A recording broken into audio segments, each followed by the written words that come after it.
do not break sentences in two. In other words, do not use periods for commas. This might seem pretty obvious to a lot of folks, but it's still very, very helpful.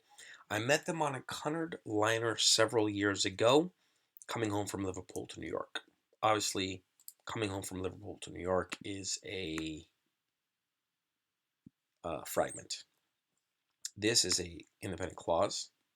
Makes sense, but who was coming home from Liverpool to New York?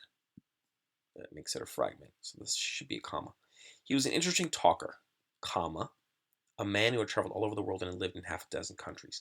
That is in a positive, appositive. We'll be talking about that in another video. Different grammar structures.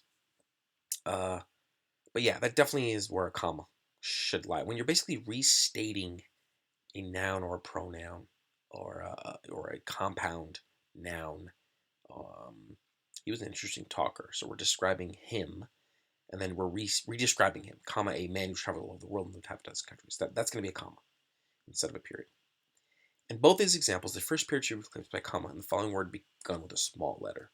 It is permissible to make an emphatic word or expression serve the purpose of the sentence and to punctuate it accordingly. Again and again he called out, no reply. That's fine. It's sort of colloquial, sort of informal, but it fits, it makes sense. Again and again he called out, period, no reply, period. The writer must, however, be certain that the emphasis is warranted and that he will not be suspected of a mere blunder in syntax or in punctuation. That's true. And again, this is all practice. The more you read, the more you write, the more you practice, it just gets easier and easier to really feel like you know that this is absolutely 100% incorrect, that I'm doing this wrong, or you're pretty sure that it's correct to put the comma here or to omit the comma here, etc. Thank you very much.